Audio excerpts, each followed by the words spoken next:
آج ہر سیدھے اور بھلے انسان کو یہ دنیا بزدل اور کمزور سمجھتی ہے۔ اگر کوئی شریف آدمی کے اوپر کوئی ظالم ظلم کرتا ہے، شریف آدمی اس کو برداشت کرتا ہے، تو وہ سمجھتا ہے کہ یہ بزدل انسان ہے، یہ قوم بزدل ہے، اس پر ظلم کرو تو یہ کچھ نہیں کر سکتی۔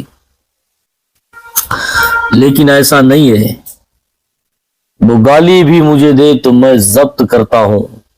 کسی شاعر نے کہا تھا کہ وہ گالی بھی مجھے دے تو میں ضبط کرتا ہوں، میرے دشمن سمجھتے ہیں کہ مجھے غصہ نہیں آتا، میرے دشمن سمجھتے ہیں کہ مجھے غصہ نہیں آتا، میرے گھر کے بڑے اکثر مجھے یہ درس دیتے ہیں کہ کتا کاٹ بھی لے اسے کاٹا نہیں کرتے، کتا کاٹ بھی لے تو اسے کاٹا نہیں کرتے۔ انسان کی ترقی اس کی خاموشی میں اور صبر میں ہے۔ آج جو انسان چھوٹی چھوٹی باتوں پر آگ ببولا ہو جاتا ہے، چھوٹی سی بات پر ایک دم سے آگ کے شعلوں کی طرح بھڑک اٹھتا ہے یا جلتی ہوئی آگ میں کود پڑتا ہے، اکثر میں نے انہی لوگوں کو برباد ہوتے ہوئے دیکھا ہے۔ میں نے اب دنیا میں سب سے زیادہ کمزور انہی لوگوں کو دیکھا ہے جس کو چھوٹی چھوٹی بات برداشت نہیں ہوتی، چھوٹی چھوٹی باتوں پہ غصہ آتا ہے۔ وہ لوگ اکثر غریب ہی رہتے ہیں، غریبی ہی دامن میں لے کر دنیا سے چلے جاتے ہیں، اور جو ترقی یافتہ لوگ ہوتے ہیں وہ چھوٹی چھوٹی باتوں پر توجہ نہیں دیتے ہیں۔ اس لیے آپ نے یہ بھی سنا ہوگا، بہت پرانی کہاوت ہے، سمندر میں چاہے جتنی بارش ہو تو اس پر اثر نہیں پڑتا، اور تھوڑی سی بارش گاؤں دیہات میں ہو جائے تو تھوڑے تھوڑے گڈھے کوجے ابھرا کر چل دیتے ہیں۔ تو جو واقعی اپنا ضمیری اعتبار سے مضبوط ہوتا ہے، ہر معاملے میں مضبوط ہوتا ہے، اور جو دماغ کی ٹینشن سے محفوظ ہوتا ہے، تو وہ چھوٹی چھوٹی باتوں پر کبھی غور اور توجہ نہیں دیتے، بلکہ انہیں اپنے کام سے مطلب ہوتا ہے۔ اور پھر یہ دنیا ہے، یہاں کون کس کا ہے؟ ہر کوئی آیا ہے جانے کے لیے، ہر کوئی جانے کی تیاری میں لگا، کوئی دنیا حاصل کرنے کی تیاری میں لگا، کوئی دنیا سے جانے کی تیاری میں لگا ہے۔ تو اپنا اپنا مشن ہے، اپنا اپنا طریقہ، اپنا اپنا کریکٹر ہے۔ کوئی کسی اعتبار سے دنیا کو دیکھتا ہے، کوئی کسی اعتبار سے دنیا میں جینا چاہتا ہے، کوئی رب کو خوش کر کے دنیا میں جیتا ہے، کوئی رب کو ناراض کر کے جیتا ہے، روزی وہ بھی پاتا ہے، روزی یہ بھی پاتا ہے۔ بہت سارے لوگ ایسے بھی دنیا کے اندر ہیں جو ایک دوسرے کو خوش دیکھ کر جیتے ہیں، بہت سارے ایسے لوگ ہیں جو دوسرے کو تکلیف دے کے جیتے ہیں۔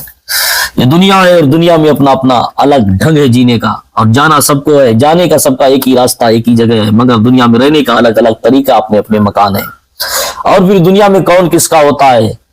جس کے پاس مال و دولت ہوتی ہے تو اس کے دوست بھی ہوتے ہیں، اس کے عزیز و اقارب، اس کے بھائی بھی ہوتے ہیں، اس کے ماں باپ بھی ہوتے ہیں۔ اور جو واقعی نہایت غریب ہوتا ہے، جس کے پاس، جس کے دامن میں کچھ نہیں ہوتا، تو اس کو سمجھو دنیا میں کوئی نہیں ہوتا، اس سے کوئی سلام، اس کے جواب دینے کے لیے سلام کا تیار نہیں ہوتا، اس کے پاس بیٹھنے کھڑے ہونے کے لیے کوئی تیار نہیں ہوتا۔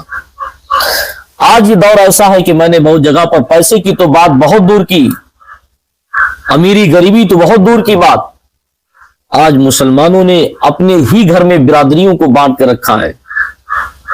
اگر کوئی چھوٹی برادری کا ہے تو صاحب وہ معیوب ہو گیا، اس کو حقارت کی نظر سے دیکھا جاتا ہے، حالانکہ اور سینہ ٹھوک کر کہتا ہے کہ ہم نبی کے ماننے والے، نبی کے فرمان کے متعلق چلتے ہیں۔ میرے نبی پاک صلی اللہ تعالی علیہ وسلم کا تو سبق یہ تھا، ہر کلمہ گو، ہر کلمہ پڑھنے والا، نبی سے محبت سچی کرنے والا، وہ ہمارا بھائی ہے۔ اگر ہمارا کوئی مسلمانوں سے کوئی رشتہ ہے تو وہ ہمارا ایمانی رشتہ، اور ایمانی رشتے سے بڑھ کر کوئی رشتہ نہیں ہوتا، کوئی رشتہ نہیں ہوتا۔ اگر سگا بھائی کیوں نہ ہو، اگر ایمان والا نہیں ہے تو اس سے ہمارا کوئی رشتہ نہیں ہے، وہ رشتہ کوئی نہیں ہے جو رشتہ ہمارا ایک ایمانی بھائی سے رشتہ جو ایمان کے ساتھ ہے، اور ایمان ہی سب کچھ ہے، اس کے بعد کوئی چیز نہیں۔ اگر کام آنے والی کوئی چیز ہے آخرت میں تو وہ ہمارا تمہارا ایمان، اس کے بعد کوئی چیز کام نہیں آ سکتی، کوئی کسی کے کام نہیں آتا۔ کون کس کو دل میں جگہ دیتا ہے، کون کس کو دل میں جگہ دیتا ہے؟ درخت بھی سوکھے پتوں کو گرا دیتا ہے، کون کس کو دل میں جگہ دیتا ہے؟ درخت بھی سوکھے پتوں کو گرا دیتا ہے۔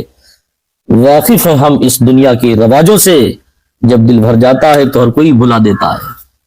یہ دنیا ہے، دنیا کی پوزیشن ہے، جب تک تم سے کوئی مطلب ہے، جب تک تم سے کوئی چارہ ہے، جب تک تم سے کچھ ہے، تب تک تم سے رشتہ، اور جس دن اس کا مقصد ختم ہو گیا تو سمجھو رشتہ بھی ختم ہو گیا۔ یہ دنیا ہے، دنیا کو جینے کا ڈھنگ سیکھو، یہ دنیا دھوکے کے سوا کوئی چیز نہیں ہے۔ اگر کوئی چیز وفاداری ہے تو اللہ اس کے رسول کی محبت ہے، اگر تم دنیا کو اپنا دل دو گے تو یہ دنیا ایک دن ٹھوکر مارے گی، اور تم نبی پاک سے محبت اپنے سینے میں بیٹھاؤ گے تو نبی پاک کی محبت دنیا اور آخرت دونوں میں تمہیں کامیابی کی منزل تک لے